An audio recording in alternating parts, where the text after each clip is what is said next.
Welcome to another episode of the I2 podcast. So excited to sit down with amazing influencers around our city, around the country, making a difference, using their influence to impact their world. I'm excited because today I have a special guest, somebody who's having an incredible impact right here in our city, Omaha, Nebraska. I've got Miss Toni Clarke with me. Welcome to the podcast. Thanks for being here. Oh, absolutely. Thank you for having me. Man, so excited to jump into your story. One of the things I always love to do is just give people a little background in terms of your life, your family. We were talking about one of your daughters here a minute ago. Just give us a picture of your family, your life, and even what led you to the position and role that you're playing today. Okay, that's a lot. So I'm we gonna jump right into it. okay. I'm from Chicago originally. Chi-town. Yep, Chi-town. Joined the Air Force fairly young. Traveled a little bit. Okay. Ended up here in Omaha in 1997. So that's Yeah. the short version of that. I was pharmaceutical rep for a bit after I left the Air Force. Then I just began to work for sure as a speaker. I was a stay-home mom, and the opportunity came for me to be a speaker in the schools, just talking to kids about abstinence and healthy relationships. Yep. When I had my youngest daughter, I have two daughters, 21 and 16, and so I've been with the Shore now for about 13 years, as executive director for about 8. Two beautiful girls, 16, 21. My 16-year-old does play volleyball. Yeah. And she's looking to get recruited someplace. State champions yes, this year. Yes. And then I have a 21-year-old who is an art major at UNL. Okay. Amazingly gifted young lady. Just her art is just amazing to me, what God has done in her and through her. And I'm just looking forward to what God has for them. But Assure is where I've been for a bit. I love the role that I'm in there. We make a difference every day. Yep. I love the people that I work with. I enjoy going to work. I want to talk about Assure here in a minute because it's a huge part of obviously your story, your life today. You guys are making an incredible difference. Your journey in getting to Omaha and in serving our country, talk about that. What did that teach you? What did you learn? How did you get into that? Well, growing up in Chicago, I went to school for a couple of years. It didn't do so great. I just didn't apply myself. Yeah. And so my mom had rules. I can relate to that. Mom had rules. Okay. And so I didn't want to live by her rules, and so I joined the Air Force to live by theirs. And I grew up really fast in the Air Force. And the Air Force taught me discipline. Yeah. Taught me leadership. I think I probably took every leadership class there was as a developing leader in the Air Force, from TQM to you name it. I probably took it. But I think when I left the military, all of that training stayed with me. I did use it for a bit because I was a stay-home mom for a while, but it was just a matter of time before those leadership skills came out. And I guess when you think about it, the leadership skills you learn, you really use them at home as well. You lead yourself if no one else. Right. And so I'm just really grateful for the opportunity the Air Force gave me to develop me as a person, develop me as a leader. And so isn't it amazing how God uses everything? You're running from your parents' rules. Yep. You go to the Air Force, which I don't know whose rules were harder to live by. But you start down that path as a female, African American, in that environment. You're learning leadership. Yeah. What was that journey like? Were there women that looked like you that you were able to look up to? Did you feel like you were by yourself? I think I grew up growing up in Chicago, very, I'm going to say segregated for lack of a better term. Yeah. When I joined the Air Force, it was, I think, kind of awakening.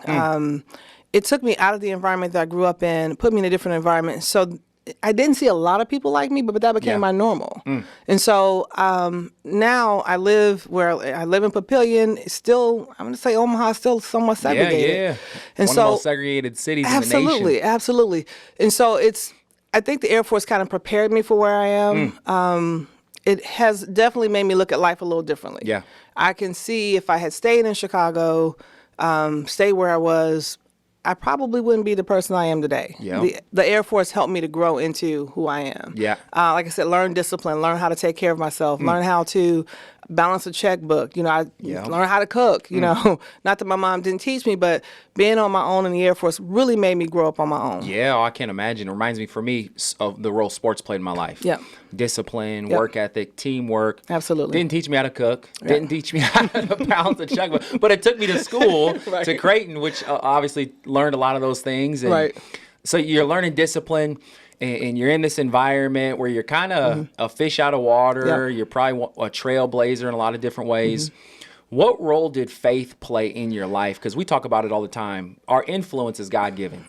Absolutely. And really, we can't discover fully who we are without him. And so as you're on this journey, figuring out who you are, when did faith become a part of your story?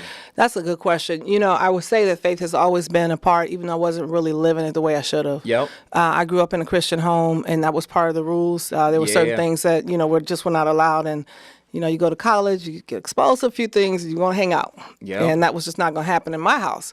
And so my faith was always there. I knew someday I would serve the Lord. I can look back and see how God just protected me even when I was lost. Yeah. I can look back and see how, he had people praying for me, just put the right people in place for me. I remember this one guy I used to work with, Sergeant Glover. He would just always ask me the same questions about, my relationship with the Lord. And he challenged me in a way that it was really the same questions my mother was asking me every time I talked to her on the phone.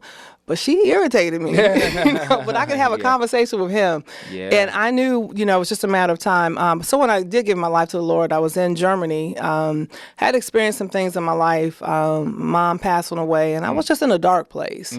And when I got to Germany, I just thank God for protecting me during that dark time. And I gave my life to the Lord in Germany and haven't looked back since. Wow. So good. It's amazing how God uses sometimes the darkest times in our life to get us to a place where we recognize our need for him. Yes. I love what you highlighted growing up. Faith was kind of rules-based. Absolutely. And so it was a part of the rules in your family. And if it's rules-based, it's never going to be real. Absolutely. It's not personal. Yeah. But God used it also to just plant seeds in your life. And you go down this journey, you get to a place where you say yes to God. How did that start to impact the decisions that you started to make and ultimately just where you would end up? I would say that those conversations with that tech sergeant that I knew back then really started a lot of it. For me, my religious faith was based on rules.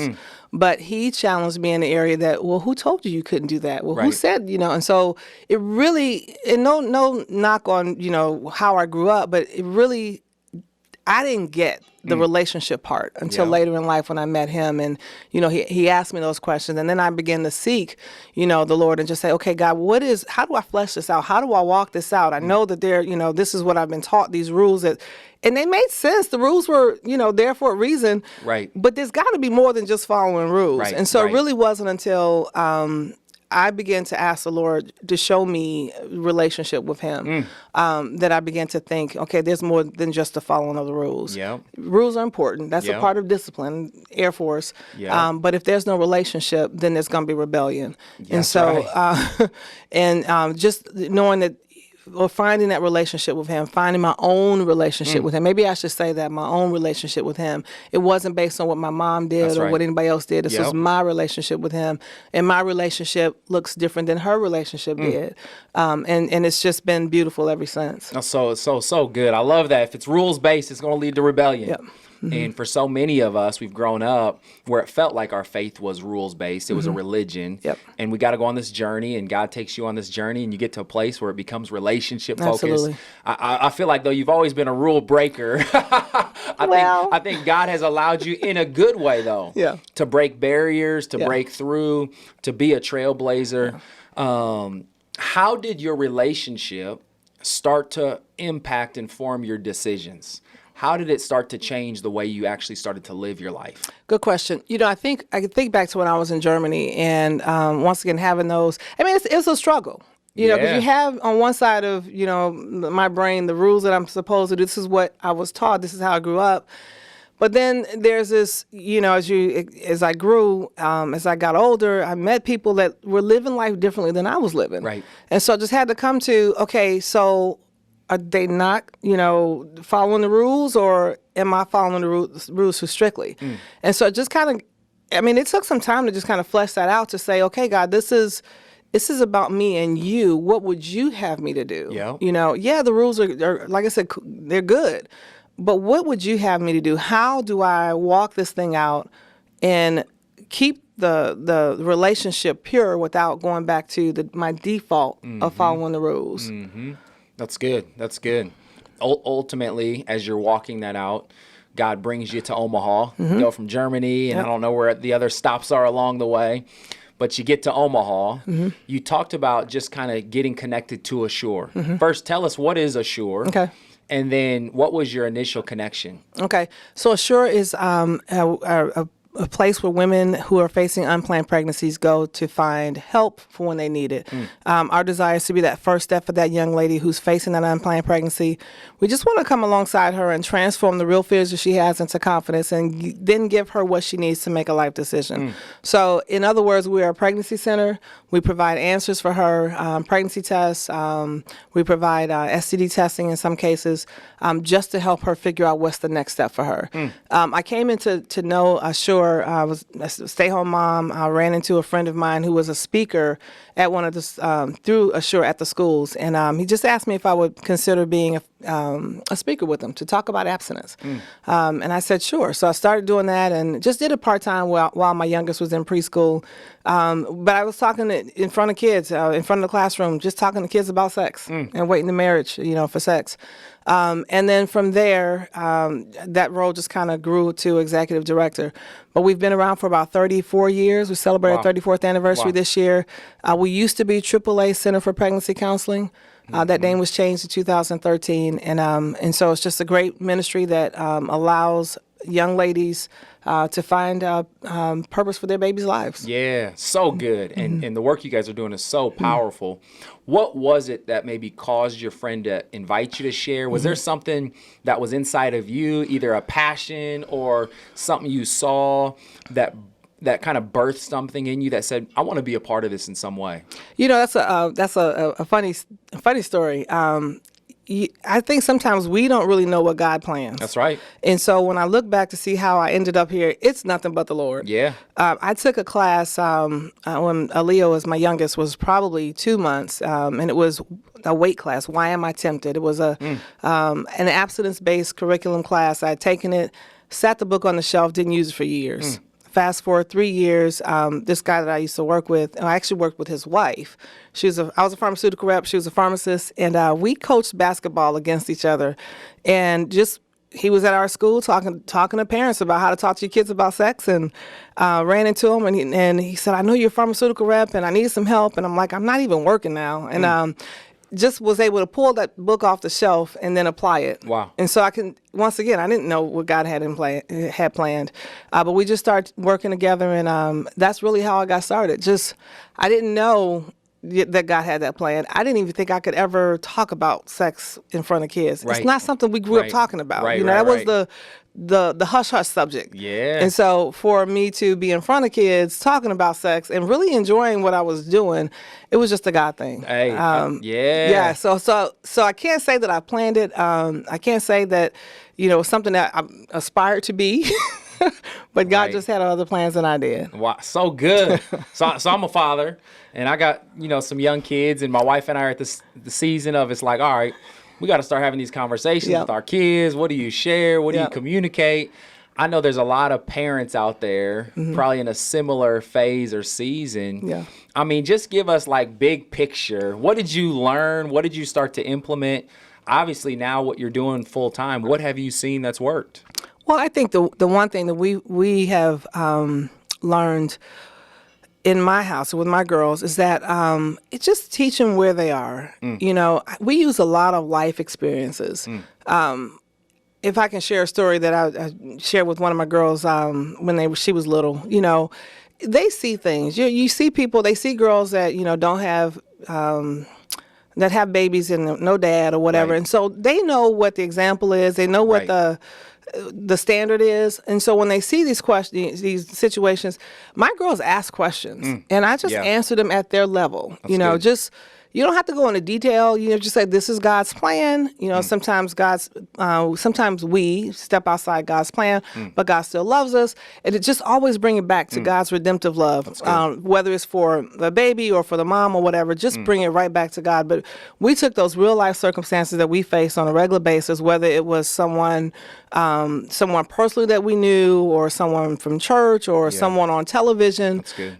We just always took those very practical examples and just kind of talked about them. Our dining room table that's our Bible study.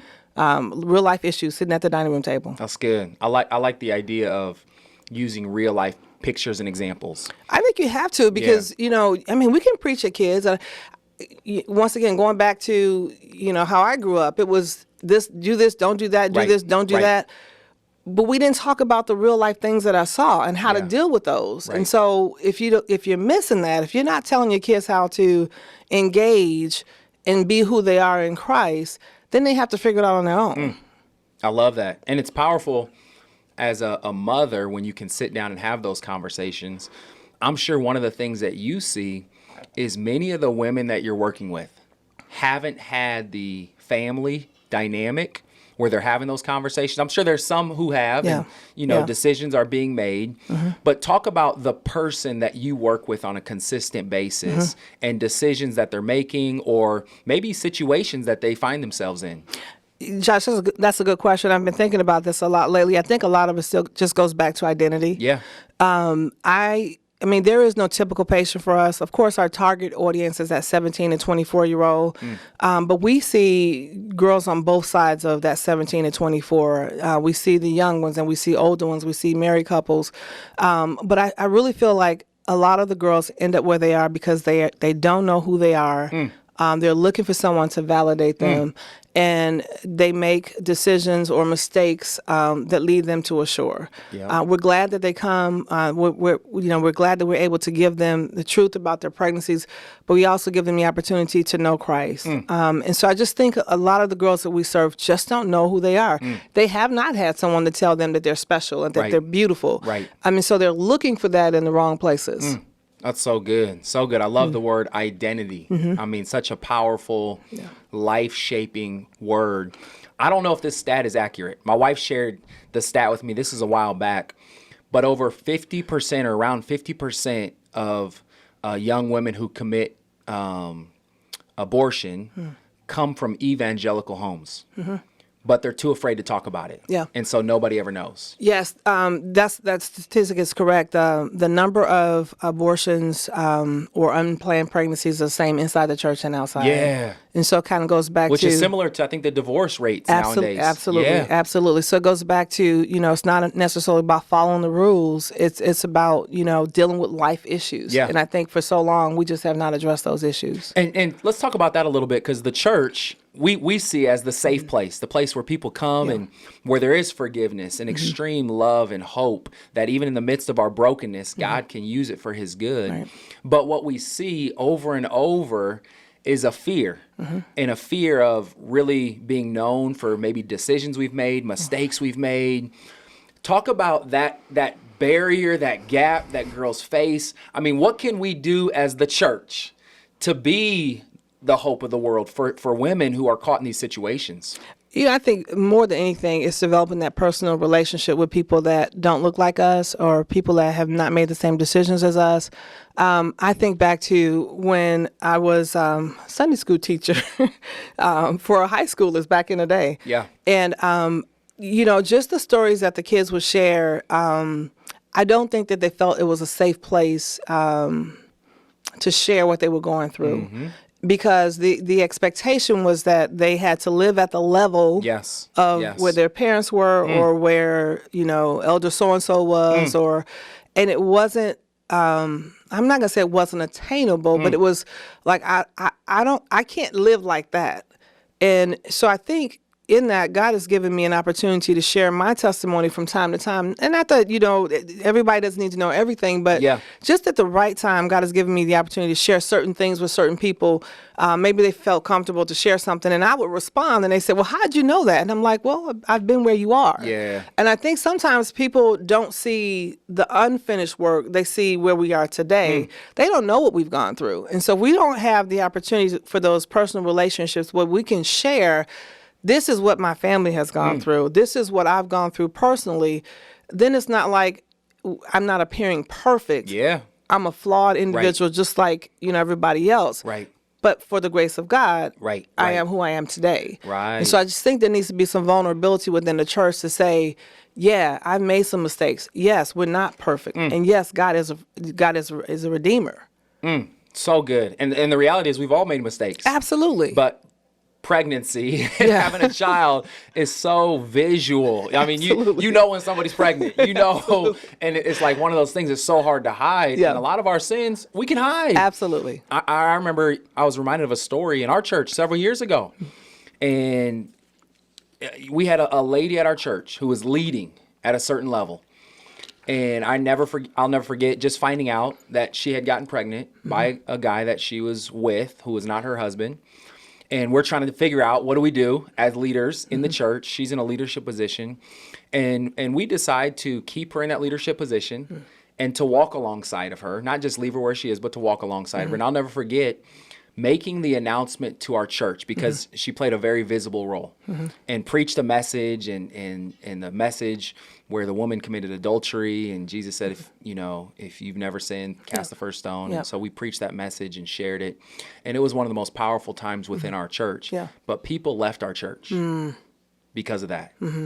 And there was fallout because of it.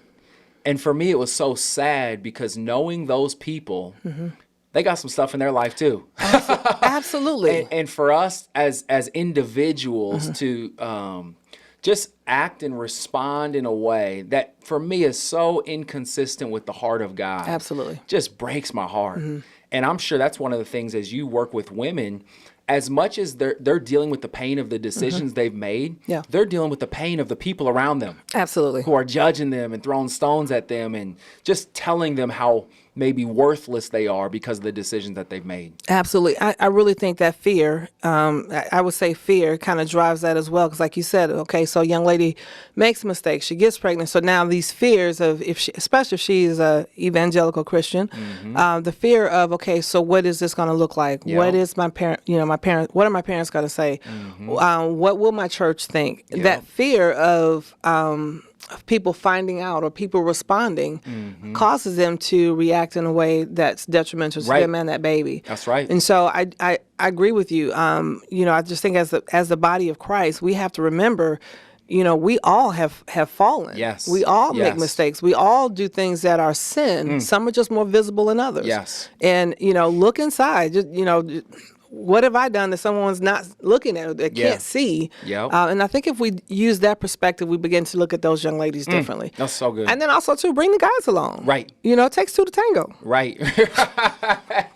There was somebody else involved in that process. Absolutely. You're exactly. I feel like if we don't hear anything else today, it's like, man, everyone's hurting. Everyone is making mistakes. Everyone's going through something, specifically women who, by either a bad decision or a bad situation, get pregnant, and all because it's visible doesn't mean that it's worse. Absolutely. And we've got to open our arms up as the church and love them unconditionally. They need us now more than ever when they find themselves in that situation. Absolutely. How do you as an organization surround those women, start to rebuild their identity and help them through the process? Well, our first step is to help that young lady make the decision to keep her baby. That's our foremost priority, just to give her the information she needs so that she first makes the decision. We also provide parenting classes to help her learn how to parent. As you said earlier, many of the girls come from homes that perhaps didn't have that example. So they can take our parenting classes. They can shop in our boutique with the points that they earn from attending those classes and going to doctor's appointments. And so we give them resources limited resources at the center. But the other thing that we do, we can provide them referrals for anything that we can't provide. We do have some Bible studies, some advanced parenting classes, but then beyond that, we're trying to plug them into a church. We're trying to plug them into some place so they can be discipled. So we do as much as we can, help them, get on their feet, help them apply for different, programs. But we have a lot of referrals that we can help her beyond what we are able to. Our first priority, once again, is to get her to stop, think about the decisions that she's going to make, give her the information she needs to make a life decision for that baby. And then even after perhaps she's had sometimes if she's had an abortion, just come alongside her for the healing that she needs as well. But we're going to do as much as we can, and then try to refer her somewhere where she can grow and be loved and just continue to grow in a family. So good. What's typically the success rate if somebody comes, gets connected to what you guys are doing, starts to engage in a church through the process that you have laid out? That's not necessarily something that we track, but one example I use is a young lady at my church. I see her quite often, and it's just a reminder of why we do what we do. She came, was pregnant, kept her baby, took our parenting classes, found herself in one of our classes that talked about identifying I'm going to say toxic people, for lack of a better term, realized she was in a toxic relationship, got out of that relationship. She's at our church. She's serving at our church. And so she is a reminder that there are sometimes we lose touch with the girls. Yeah. But she's one that's a constant reminder for me from start to finish, where she came as a pregnancy test patient, and then it has just progressed and is just doing really well plugged into a church. Come on. So isn't it those success stories that just keep you going? Absolutely. And it's man, that's what it's all about. Absolutely. I will say that the majority of the girls that we serve, we are looking for those girls that think that they have no other option but to abort their babies. A huge portion of our girls sometimes have abortion scheduled. Sometimes they're calling for abortions. And about 85% of those young ladies choose life for their babies. Wow. And so we want that number to be higher. But good. When you consider that some of them already have abortion scheduled, that's a fairly good number. But we want every girl. We want every life. But so God has just really blessed us with favor. Come on. And I know you have several locations here in Omaha, and with what you guys are doing and the success you're actually having impact beyond the Omaha area. Talk about that. Yeah, we have two centers in Omaha. One at 65th and Sorensen, which is our primary location. That's where our parenting classes are held. Our boutique is there, and that's where our administrative offices are as well. Then we have another office on 142nd and F, and then one in Council Bluffs. And a few years ago, God has once again blessed us with favor across the nation. Our patient process is very unique. It's a 15-step process that it really addresses everything from getting the girl into the clinic, which is our advertising, to follow up. Maybe it's those parenting classes. Maybe it's getting her plugged into a church. Maybe it's finding out that she had an abortion and help minister in that area. So that process really works. And so we have trained centers across the nation with that process. And we've trained 34 centers to date. Wow. And we're really at the starting point of launching that portion of our ministry into its own 501(c), so that it can grow and do a lot better as well. Yeah, so. I love that. And I know you're passionate about leadership and developing the next generation to continue on the work that you guys are doing. Talk to those who are out there and say, I want to be a part. I want to be a part of making a difference in the lives of an individual, one of these young women. How can they join and be a part of what you guys are doing? I say the first thing that I would suggest would just be to come by for a tour. Yep. We have tours at the last Monday of most months. It's from 6 to 7 at the Sorensen office. 6510 Sorensen. If they just come for a tour, they get a chance to see where the girls are coming in. They get to walk the halls. It's one thing for me to talk about the center, but it's something totally different to come and walk the hallways, see the classroom, see the baby boutique, see the ultrasound room, the miracle room. It's just something different to be in the space where these girls are. And so I would say, that's the first step. Just come for a tour. The last Monday of every month from 6 to 7 at the Sorensen location.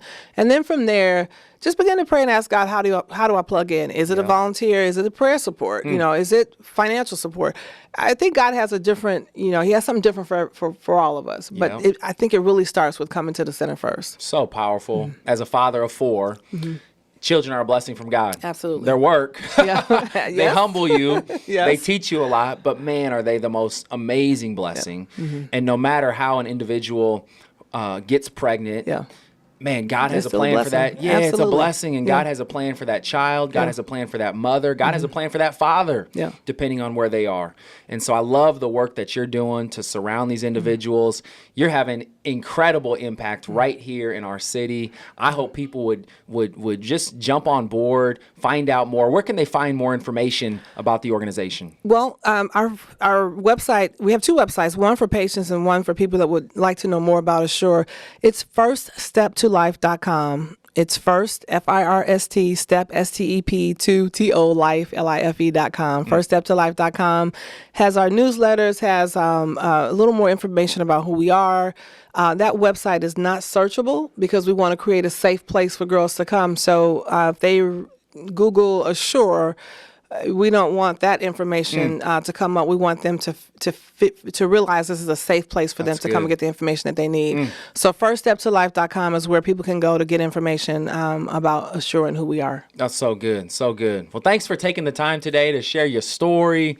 I mean, I just love hearing people who are using their influence and also engaging people in their influence. How many volunteers would you guys say you engage on an annual basis? We probably have about 100 volunteers or more, and that kind of fluctuates different times of year, and most are involved in our patient process. Come on. We're open 6 days a week between the 3 centers, and we cannot operate the way we do without volunteers. We have about 42 staff members. Only 9 are full-time. Wow. The rest are part-time, very part-time. And by part-time, I mean 10 hours or less a week. And so we need volunteers. Yeah. Volunteer shifts are typically 2.5 to 3 hours. And so once again, they would find that information out on our website or by coming to a tour. Yep. Well, Toni, you are killing it. Well, thanks for being here. Absolutely. Man, if you're listening, would love to encourage you to be a part. Get more information on how you can use your influence with Assure. We believe everyone has influence, and we want to see everyone use that influence to impact the world around them.